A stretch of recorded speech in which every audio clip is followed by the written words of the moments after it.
Hello viewers, welcome back to my channel UB education. তো আজকে আমি তোমাদের করাবো তোমাদের ক্লাস 7-এর ষষ্ঠ অধ্যায়, যেটা কিনা তোমাদের থার্ড সামেটিভ বা ফাইনাল পরীক্ষার সিলেবাসে রয়েছে। তো সবার ফার্স্টে তোমাদের একটা কথাই আমি বলবো, আমি শুনেছি অনেকেই তোমরা যারা সহায়িকা দেখে প্রশ্ন উত্তর পড়ছো তারা কিন্তু ইতিহাস ভূগোল হোক বিজ্ঞান হোক যে কোনো বইয়ের সহায়িকা পড়ছো, টেক্সট বইটা ভালো করে পড়ছো না, তারা কিন্তু পরীক্ষায় অনেক কিছু কমন পাচ্ছ না। তো তোমাদেরকে আমি যেটা বলবো সেটা হচ্ছে প্রত্যেকটা বই তোমরা তোমাদের ক্লাসের সব বই খুঁটিয়ে খুঁটিয়ে টেক্সট বইটা ভালো করে আগে পড়বে, তাহলে তোমাদের এই সমস্যাগুলো আর হবে না। সহায়িকা বই অবশ্যই তোমরা পড়ো, কিন্তু টেক্সট বইটা আগে তোমরা ভালো করে পড়ে নেবে। তো দেখো, আজকে তোমাদের করাবো শিলা ও মাটি। তো পঞ্চম অধ্যায় আগের দিন তোমাদের নদী করিয়েছিলাম, তো আজকে তোমাদের শিলা ও মাটি করাচ্ছে এবং এখান থেকে যে সমস্ত ইম্পর্টেন্ট প্রশ্নগুলো আছে সেগুলোও তোমাদের করিয়ে দেব। তো দেখো, এখানে বলছে বিকেলবেলায় জয়দীপ আর রাজর্ষি অমিতদের বাড়ির সামনে নানা মাপের পাথর জড়ো করে রেখে এলো। পরের দিন রবিবার সকালবেলা 2 ঘন্টা একটু পড়াশোনা, তারপর খেলা। পিট্টু খেলা হবে, পাথরগুলো পরপর সাজাতে হবে। ভেবে দেখেছো পৃথিবীতে এই পাথরগুলো এলো কোথা থেকে?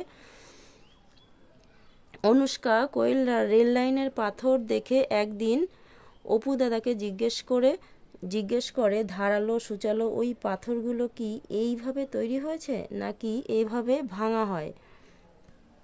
দেখো, আবার এখানে বলছে খাবার নুন, খাবার সোডা, বিট নুন, পেন্সিলের শীষ, ফিটকিরি, এই জিনিসগুলো আসলে কি? এগুলো একটা খনিজ পদার্থ। এখানে দেখো বলছে পিট্টু খেলার পাথর বা রেল লাইনের পাথর আসলে শিলা। এরকম নানা খনিজ দিয়েই শিলা গঠিত। তো দেখো, এখান থেকে আমরা খানিকটা কিছু বুঝতে পারলাম পাথর এবং শিলা, খনিজ পদার্থ এই সম্পর্কে। এখানে বলছে খাবার নুন, খাবার সোডা, বিট নুন, পেন্সিলের যে শীষ হয় সেটা, ফিটকিরি, এই জিনিসগুলো আসলে কি না, এগুলো হচ্ছে এক একটা খনিজ পদার্থ। এইরকম নানা খনিজ দিয়েই কি তৈরি হয়? শিলা তৈরি হয়। দেখো, এখানে বলছে পৃথিবীর উপরিভাগের কঠিন আবরণটা শিলা দ্বারা গঠিত। তাহলে পৃথিবীর যে উপরিভাগ যেখানে আমরা বসবাস করছি সেটা কি দ্বারা গঠিত? না, শিলা দ্বারা গঠিত। আসলে বিভিন্ন খনিজ পদার্থের সমন্বয়ে গঠিত একটি যৌগিক পদার্থই হলো শিলা। তাহলে এখানে আমরা পেয়ে যাচ্ছি, দেখো শিলা কি আসলে বিভিন্ন খনিজ পদার্থ থাকলে এখান থেকে তোমরা লিখতে পারো বিভিন্ন খনিজ পদার্থের সমন্বয়ে গঠিত একটি যৌগিক পদার্থই হলো শিলা। তো চলে যাব আমরা নেক্সট পেজ। তো নেক্সট পেজে দেখো দিয়েছে বিভিন্ন ধরনের শিলা। জন্মের সময় পৃথিবী ছিল একটা আগুনের গোলা। তো পৃথিবী প্রথমে ছিল কি? একটা আগুনের গোলা ছিল।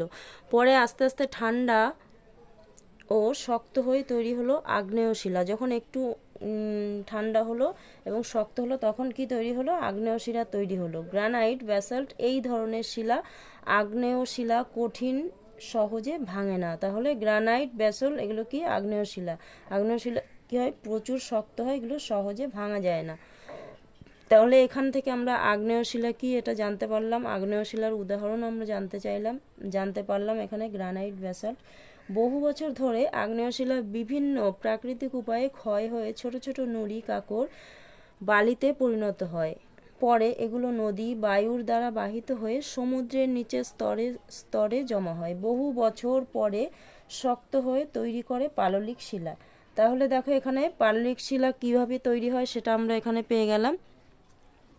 বেলে পাথর, কাদা পাথর, চুনা পাথর হলো পাললিক শিলা। পাললিক শিলা উদাহরণ তাহলে দেখো বেলে পাথর, কাদা পাথর, চুনা পাথর এগুলো কি? পাললিক শিলা। পাললিক শিলা কেমন হয়? নরম, সহজে ভেঙে যায়। তাহলে আগ্নেয় শিলা যেমন সহজে ভাঙা যায় না, খুব কঠিন বা শক্ত, সেই রকম পাললিক শিলা তার বিপরীত। পাললিক শিলা নরম, সহজে ভাঙা যায় বা ভেঙে যায়। বেলে পাথর বা কাদা পাথর দিয়ে ঘরবাড়ি তৈরি হয়। চুনা পাথর, তাহলে ঘরবাড়ি কি পাথর দিয়ে তৈরি হয়? বেলে পাথর দিয়ে। চুনা পাথরও অনেক কাজে লাগে। সিমেন্ট, ইস্পাত কারখানায় চুনা পাথর ব্যবহার করা হয়। এই সমস্ত কারখানায় কি হয়? না, চুনা পাথর ব্যবহার করা হয়। তারপরে দেখো বলছে আগ্নেয় ও পাললিক শিলা ভূগর্ভের তাপে ও ভূপৃষ্ঠের চাপে অনেক সময় বদলে গিয়ে রূপান্তরিত শিলায় পরিণত হয়। তাহলে রূপান্তরিত শিলা কিভাবে তৈরি হয় দেখো, বলছে আগ্নেয় ও পাললিক শিলা ভূগর্ভের তাপে ও ভূপৃষ্ঠের চাপে অনেক সময় বদলে গিয়ে রূপান্তরিত শিলায় পরিণত হয়। এই শিলা সহজে ভাঙে না। তাহলে এই শিলাও কি আগ্নেয় শিলার মতো কঠিন, ক্ষয় প্রতিরোধ করে। বিশ্ববিখ্যাত সৌধ তাজমহল রূপান্তরিত শিলা বা মার্বেল দিয়ে তৈরি। তাহলে এই রূপান্তরিত শিলাকেই মার্বেল বলা হয়। তাহলে বিখ্যাত সৌধ তাজমহল কোন শিলা দিয়ে তৈরি?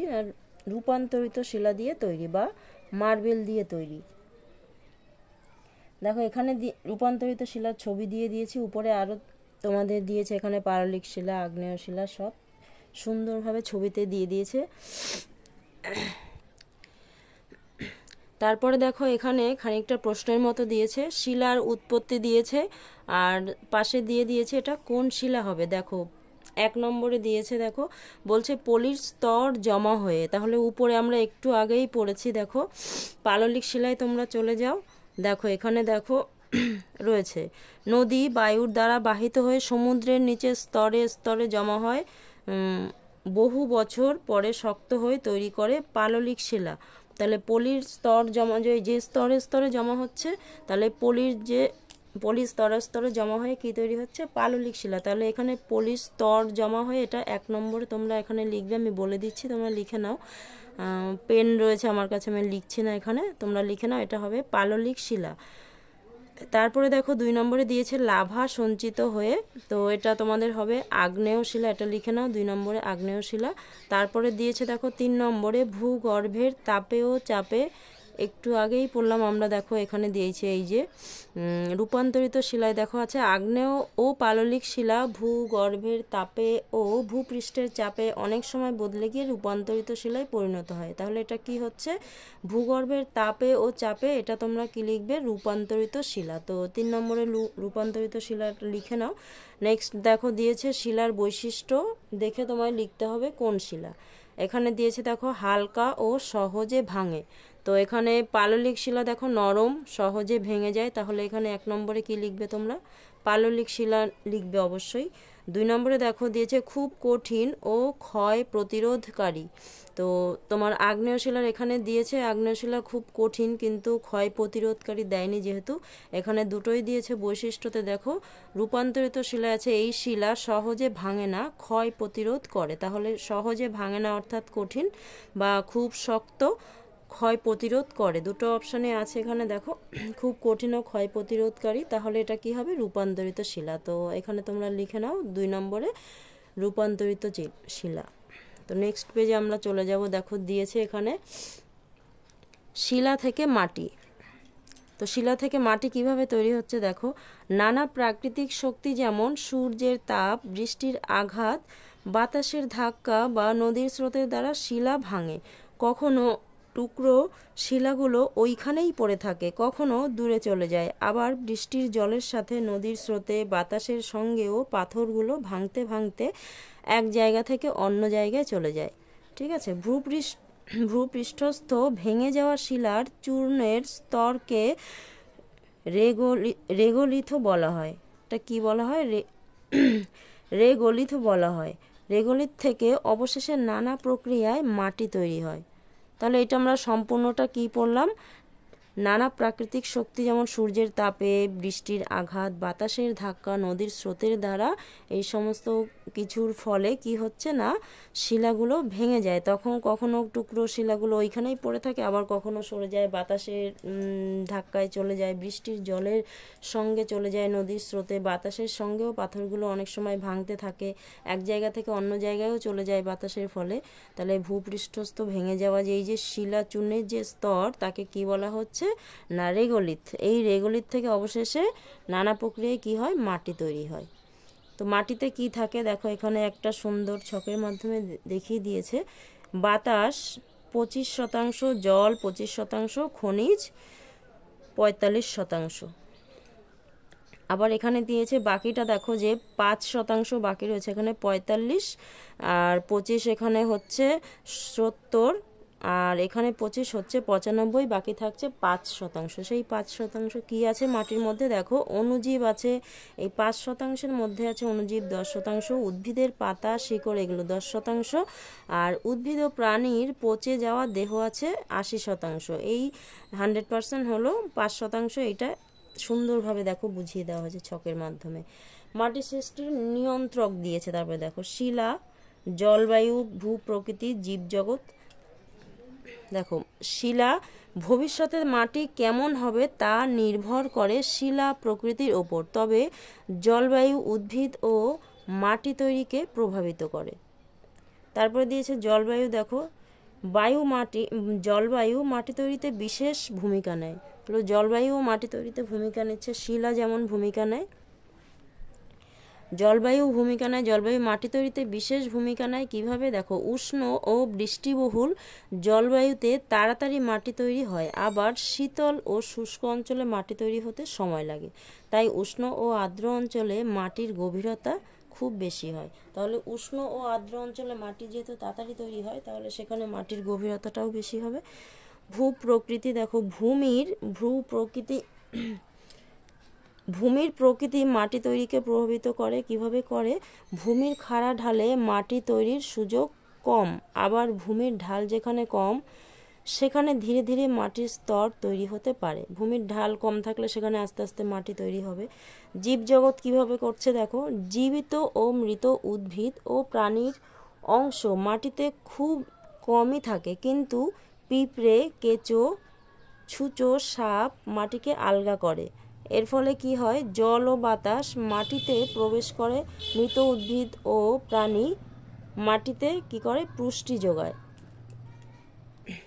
তাহলে দেখো, এটা আমরা মাটি সৃষ্টির নিয়ন্ত্রক এতক্ষণ পড়লাম। এখান থেকে একটা বড় প্রশ্ন তোমাদের হতে পারে, যেমন মাটি সৃষ্টির নিয়ন্ত্রক কারা এবং কিভাবে মাটি সৃষ্টি হয়, সেটা বড় প্রশ্ন আসতে পারে। তোমরা এইভাবে পয়েন্ট করে করে শিলা থেকে কিভাবে তৈরি, জলবায়ু কিভাবে মাটি সৃষ্টি করছে, ভূ প্রকৃতি কিভাবে করছে, জীবজগৎ কিভাবে মাটি সৃষ্টি করে, এইভাবে ছোট ছোট করেও ওখানে প্রশ্ন আসতে পারে। তোমরা যদি বড় প্রশ্ন হয় তাহলে এইভাবে পয়েন্ট করে করে লিখবে, আর ছোট হলে এইভাবে দিলে হয়তো ছোট প্রশ্ন। জীবজগৎ কিভাবে মাটি সৃষ্টিতে ভূমিকা নেয়, বা জীবজগৎ কিভাবে মাটি সৃষ্টি করে, বা জলবায়ুর দ্বারা কিভাবে মাটি সৃষ্টি হয়, ঠিক আছে। তারপর দিল উষ্ণ ও আর্দ্র অঞ্চলে কিভাবে মাটি তৈরি হয়, এরকম ছোট প্রশ্নও দিতে পারে। ওকে, তো চলো আমরা নেক্সট পেজে চলে যাব।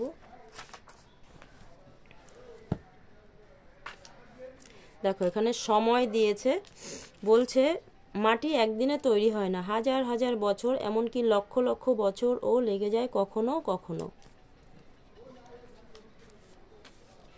নেক্সট দেখো, মাটির দানা। কোন মাটির দানা কেমন হবে সেটাই এখানে দিয়েছে। মাটি আমরা এর আগেই পড়লাম, 3 ধরনের মাটি। তো মাটির দানার মাপ বড় না সূক্ষ্ম তার উপর ভিত্তি করে মাটির শ্রেণীবিভাগ করা যায়। যেমন বেলে মাটির দানা কেমন হয় না, মোটা হয়, দানাগুলোর মধ্যে ফাঁক বেশি, এগুলো তোমরা আন্ডারলাইন করে নাও। দানাগুলোর মধ্যে ফাঁক বেশি থাকে, জল ঢাললে মাটি তাড়াতাড়ি টেনে নেয়। কৃষিকাজ ভালো হয় না। তাহলে আমরা বেলে মাটিতে কি পড়লাম? বেলে মাটির দানা মোটা, দানাগুলো মধ্যে ফাঁক বেশি, জল ঢাললে মাটি তাড়াতাড়ি টেনে নেয়, তাহলে কৃষিকাজ ভালো হয় না। ওকে, এবার দিয়েছে দেখো এঁটেল মাটি। এঁটেল বা কাদা মাটির দানা সূক্ষ্ম, দানার মধ্যে ফাঁক এতই কম যে জল ঢাললে জল দাঁড়িয়ে থাকে, ফসল ভালো ফলে। তাহলে ফসল হওয়ার জন্য তো জল ধারণ ক্ষমতাটা বেশি থাকতে হবে মাটিতে, তাহলেই ফসল ভালো হবে, তাই না? দোআঁশ মাটিতে বালি আর কাদা সমান সমান থাকে। তাহলে দোআঁশ মাটিতে বালি আর কাদার পরিমাণ কেমন থাকে? সমান সমান। জল, বাতাস ও অন্য উপাদান ঠিক মাত্রায় থাকে, সুতরাং এই মাটি ফসল ফলানোর জন্য বেশ ভালো। তাহলে এখানে দোআঁশ মাটিও ফসল ফলানোর জন্য বেশ ভালো। নেক্সট দেখো, এখানে একটা ছক দিয়েছে, কোন মাটি কীরকম। দেখো, এক্ষুনি আমরা পড়লাম মাটির ধরন দিয়েছে, এঁটেল মাটি, বেলে মাটি, দোআঁশ মাটি। তো এঁটেল মাটির ধরন, এখানে দানার মাপ আমরা কি পড়লাম দেখো, এখানে আমি বলে দিচ্ছি, তোমরা লিখে নাও। এই ছকটা তোমরা খাতায়ও লিখতে পারো, বইয়ের মধ্যে কাঠ পেন্সিল দিয়েও লিখে নিতে পারো। তো এঁটেল মাটির দানার মাপটা আমরা কি পড়লাম দেখো, মাটির দানার মাপ বর্ণনা সূক্ষ্ম, এখানে দিয়েছে বেলে মাটির দানা, ফার্স্টে দিয়েছে বেলে মাটির দানা মোটা, দানাগুলোর মধ্যে ফাঁক বেশি থাকে। এঁটেল মাটি, এঁটেল মাটি কাদামাটি, এঁটেল মাটি বা কাদামাটির দানা সূক্ষ্ম। তাহলে এঁটেল মাটির দানার মাপ এখানে লিখবে দানা সূক্ষ্ম, বা এঁটেল মাটি বা কাদামাটির দানা সূক্ষ্ম, এইটুকু লিখবে তোমরা দানার মাপের এখানে। জল ধারণের ক্ষমতা, তো দানার মধ্যে ফাঁক এতই কম যে জল ঢাললে জল দাঁড়িয়ে থাকে, তাহলে জল ধারণের ক্ষমতা প্রচুর এখানে লিখতে পারো, বা জল ঢাললেই জল দাঁড়িয়ে থাকে এটাও লিখতে পারো। ফসল দিয়েছে, ফসল কি লিখবে তোমরা? ফসল ভালো ফলে। তো এঁটেল মাটিতে কি লিখবে? ফসল, এখানে ফসল ভালো ফলে। তারপরে আছে বেলে মাটি, বেলে মাটিতে লিখবে বেলে মাটির দানা মোটা, দানার মাপ কি লিখবে এখানে বেলে মাটিতে? বেলে মাটির দানা মোটা। তারপরে দিয়েছে কি জল ধারণ ক্ষমতা, তো বেলে মাটির জল ধারণ ক্ষমতা একদমই নেই, জল ঢাললে মাটি তাড়াতাড়ি জল টেনে নেয়, সেটা লিখতে পারো। বা জল ধারণের ক্ষমতা একদম কম, তাই লিখতে পারো ফসল। কৃষিকাজ ভালো হয় না, তাহলে এখানে লিখবে ফসল ভালো হয় না বা কৃষিকাজ ভালো হয় না। ওকে, দোআঁশ মাটিতে কি লিখবে?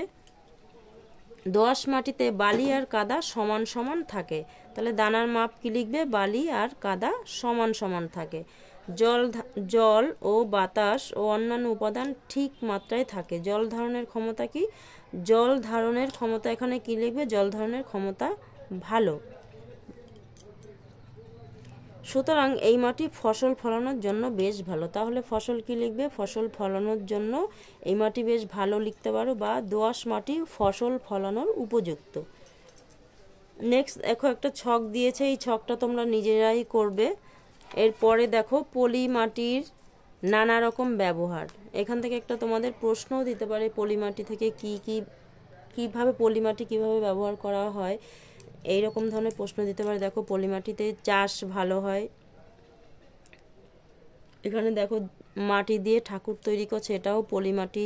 বিভিন্ন রকমের জিনিস তৈরি করা হয়, এখানেও তৈরি করছে, দেখো এখানে ঠাকুর তৈরি করছে। ঘর বাড়ি তৈরি করা হয় কি মাটি দিয়ে? পলি মাটি দিয়ে।